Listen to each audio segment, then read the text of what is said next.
Primeira questão. Um goleiro chuta uma bola que descreve um arco de parábola, como mostra a figura abaixo. No ponto em que a bola atinge a altura máxima, pode-se afirmar que, letra A, a energia potencial é máxima. Então, o correto, já que a altura máxima e a energia potencial gravitacional é igual a mgh. Ou seja, se a altura é máxima, a energia potencial é máxima. Segunda questão. Desprezando-se os atritos, um corpo terá energia mecânica igual à energia potencial gravitacional se... Então vamos lá. A energia mecânica é igual à energia cinética mais a energia potencial gravitacional. Para a energia mecânica do corpo corresponder à energia potencial gravitacional, isso significa que a energia cinética é igual a zero. Energia cinética é energia de movimento. Como é que ela é calculada? A massa vezes a velocidade ao quadrado dividido por 2. Ou seja, a massa todo o corpo tem. Para não ter energia cinética, isso só vai ocorrer se a velocidade for igual a zero.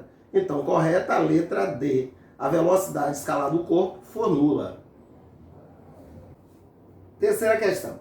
Um chaveiro largado de uma varanda de uma altura h atinge a calçada com a velocidade u. Para que a velocidade de impacto dobrasse o valor, seria necessário largar esse chaveiro de uma altura igual a... Então vamos lá. Soltei o chaveiro de uma certa altura h. Tá ok? Vou chamar o ponto de onde eu soltei esse chaveiro de ponto A. E esse chaveiro vai chegar aqui no solo, que eu vou chamar de ponto B, com uma certa velocidade. Como é que eu posso achar a velocidade que o chaveiro atinge o solo? Simples. Como a gente não está levando em consideração a resistência do ar, isso significa que o corpo não vai perder energia mecânica ao longo da queda. Como também não tem ninguém dando energia para esse corpo, então a energia mecânica dele também não vai aumentar. Ou seja, se a energia mecânica do corpo não vai aumentar nem diminuir ao longo da queda de A até B, isso significa que a energia mecânica no ponto B tem que ser igual à energia mecânica no ponto A. Mas energia mecânica é energia cinética mais energia potencial. Energia cinética mais energia potencial. E daí, ao chegar ao solo, vai ter energia cinética, ok? mVb ao quadrado sobre 2. Vai ter energia potencial gravitacional? Não, porque a gente pode pegar aqui o solo como a nossa referência, como altura zero. Altura zero, então, não tem energia potencial gravitacional. Quando eu abandonei do ponto A, tinha energia cinética? Não, se eu abandonei, a velocidade inicial é igual a zero. Tinha energia potencial? Sim, porque eles estão a certa altura do solo. Então, mgh. Observe que o problema aqui não depende da massa, e daqui eu acho que Vb ao quadrado é igual a 2 vezes g vezes h. Então, o chaveiro vai atingir o solo com a velocidade que corresponde à raiz quadrada de 2 vezes g vezes h. E se eu quiser dobrar essa velocidade, ou seja, eu quero que a velocidade seja multiplicada por 2, o que é que eu vou ter? 2 vezes a raiz de 2gh. Vou jogar esse 2 para dentro da raiz. Então, vai ser 2 vezes g, 2 entrando aqui na raiz, ele vai entrar como 2 ao quadrado, ou seja, 4h. E daí, qual a conclusão? Se eu quero dobrar a velocidade, eu tenho que multiplicar a altura por 4. Ou seja, a resposta certa é a letra C, 4 vezes a altura. Quarta questão. Uma menina de 20 kg de massa brinca no escorregador de um parque de diversões. Ela começa a deslizar a partir do repouso de uma altura de 2,80 metros em relação ao solo. Sabendo-se que, ao longo do percurso, o atrito entre a menina e o escorregador consome 140 joules de energia, essa garota chegará ao final do escorregador, que está a 0,30 metros acima do solo, com uma velocidade de... Então, vamos à resolução. A energia não pode ser criada nem destruída, ela só pode ser transformada. Então, vou chamar aqui o ponto inicial aqui de ponto A e o ponto final aqui, no final do escorregador de B. Então, como a energia não pode ser criada nem destruída, ela só pode ser transformada, o que é que eu vou ter aí? Inicialmente, a menina tem uma certa energia mecânica. E Essa energia mecânica ela é transformada em energia cinética, à medida que ela desce, a altura vai diminuindo, ou seja, a energia potencial vai diminuindo. Em compensação, a velocidade da menina vai aumentando. Então, se não tivesse nenhuma força dissipativa, e também se não tiver ninguém dando energia para essa menina, então ela vai chegar aqui no ponto B com a mesma energia mecânica. Porém, sabemos que não tem ninguém dando energia para ela. Mas tem atrito nessa situação. E ele diz que o atrito vai dissipar uma quantidade de energia correspondente a 140 joules. E daí, como é que fica esse balanço de energia aí? Ela tem uma certa energia mecânica no ponto A, vai chegar no ponto B com uma certa energia mecânica, igual à energia mecânica que ela tinha em A? Claro que não. Porque parte da energia mecânica que ela tinha no ponto A foi convertida em calor, ou seja, energia dissipada. Porém, pelo princípio de conservação da energia, se eu pegar a energia mecânica no ponto B, mas a energia que foi perdida aí ao longo do caminho, eu tenho que encontrar exatamente a energia mecânica que a menina tinha ao deslizar a partir do ponto A. Então, só lembrando, energia mecânica é energia cinética mais energia potencial. Energia mecânica é energia cinética mais energia potencial. Então agora vamos utilizar o que a gente sabe aí sobre esse problema. Primeiro, inicialmente a velocidade dela era zero. Se a velocidade inicial era zero, a energia cinética era zero. Porém, ela estava a uma certa altura do solo, então ela tinha energia potencial gravitacional. Então vamos lá. Energia potencial gravitacional, M vezes G vezes H. Quando ela chega no ponto B, ela tem velocidade, então ela tem energia cinética, M VB ao quadrado sobre 2, e elas estão a certa altura do solo, então ela tem também energia potencial gravitacional, MGH.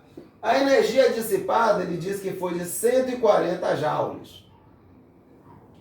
Então, substituindo o que a gente tem, a massa da menina, 20 kg, G igual a 10, a altura aqui do ponto A, 2,8, massa da menina 20, velocidade no ponto B eu quero saber, massa da menina 20, G é 10, a altura do ponto B, 0,3, mais 140. Então, eu vou ficar com 560 igual a, simplificando, 10 VB ao quadrado mais 60 mais 140. Então, continuando, eu vou ficar com 10 VB ao quadrado mais 200 igual a 560. Então, 10 VB ao quadrado igual a 560 menos 200. Ou seja, 10 VB ao quadrado igual a 360, VB ao quadrado, 360 dividido por 10, ou seja, VB vai ser mais ou menos a raiz quadrada de 36. Ou seja, a menina vai atingir o final do escorregador com a velocidade de módulo 6 metros por segundo. Quinta questão. O carrinho da figura tem massa 100 gramas e encontra-se encostado em uma mola de constante elástica 100 newtons por metro, comprimida de 10 centímetros, figura 1. Ao ser liberado, o carrinho sobe a rampa até a altura máxima de 30 centímetros, figura 2. O módulo da quantidade de energia mecânica dissipada no processo em joules é... Então vamos lá, para encontrar a energia dissipada, basta saber a energia mecânica que o corpo tinha no início e a energia mecânica que o corpo tinha no final dessa história aí. No início, a energia mecânica corresponde à energia potencial elástica. Eu tinha aqui uma mola comprimida, tá ok? O corpo estava parado, não tem energia cinética, e a gente pode considerar, ó, o nível zero aqui no solo, ou seja, a altura zero não tem energia potencial gravitacional. Então, toda a energia do sistema aqui está na forma de energia potencial elástica. Então, substituindo, o K é igual a 100, a mola está deformada de 0,1 metro, ou seja, 10 centímetros, ó, dividido por 2, vou ficar com 50 vezes 0,01. que vai dar 0,5 Joule. E no final da história? No final da história ele atinge uma altura máxima, ou seja, ele passa a ter energia potencial gravitacional. Como é a altura máxima, ele deve parar. Então ele não tem energia cinética. Como é que eu calculo? mgh. A massa do carrinho, 100 gramas, ou seja, 0,1 kg. G é 10. E a altura máxima, 30 centímetros, ou seja, 0,3. Ou seja, qual a energia mecânica do sistema aí no ponto B? 0,3 joules. Sendo assim, a gente observa que houve uma perda de energia aí entre o início e o final do processo. E essa perda de energia é o que ele quer, a energia dissipada, que vai ser igual a 0,5 menos 0,3. Ou seja, a energia no início menos a energia no final aqui, quando ele atinge a altura máxima, que vai dar 0,2 Joule.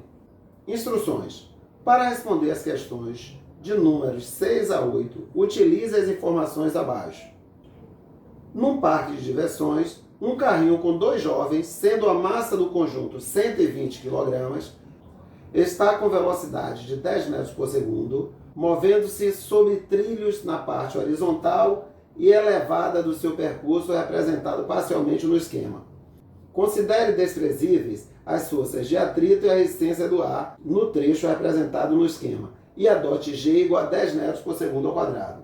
Sexta questão. Quando o carrinho passa pelos pontos M, N, P, Q e R, indicados no esquema, a força de reação dos trilhos sobre o carrinho tem maior módulo nas proximidades do ponto. Então vamos analisar essa situação. Quando o carrinho estiver no ponto P, observe que eu tenho aqui um trecho curvilíneo. Sendo assim, quais são as forças que vão atuar sobre ele? A normal, vou chamar de N1, e o peso. Observe que para completar aqui uma trajetória curvilínea, precisa de quê? Força centrípeta, não é isso? Então observe, o centro de curvatura deve estar por aqui, não é isso? E daí que quem está apontando para o centro é o peso. E aí vamos ficar com P1 menos N1 é igual a força centrípeta. Ou seja, menos N1 vai ser a força centrípeta menos P1. Multiplicando por menos 1, N1 vai ser igual a menos força centrípeta mais P1. Ou arrumando, N1 vai ser o peso, ok? O peso do corpo, menos a força centrípeta, que no caso é mv ao quadrado sobre r. Então daqui eu concluo que a normal ela vai ser menor que o peso, nessa situação aí, quando ele estiver passando pelo ponto Q. Por outro lado, quando ele estiver passando pelo ponto P, quais são as forças que estarão atuando sobre o corpo? A normal, que eu vou chamar de N2, e o peso, que é o mesmo peso, é o mesmo corpo, então chamar de P1 também. Observe que agora também ele está numa trajetória curvilínea. Porém, o centro dessa curva está por aqui, não é? Alguma coisa aí por aqui. Então, o que é que acontece? Quem está apontando para o centro? N2. Então, eu vou ficar com N2 menos P1 é igual à força centrípeta. Lembrando que a força centrípeta corresponde à soma das forças que estão na direção do centro. Ou seja, eu tenho N2 e P1 na direção do centro. E como é que eu somo duas forças de mesma direção, porém sentidos contrários? Eu subtraio os módulos, não é isso? Então, peguei N2 menos P1, porque N2 é quem está apontando para o centro. Eu sei que esse resultado aqui vai apontar para o centro, vai fazer o papel de força centrípeta. Então, N2 deve ser maior que P1.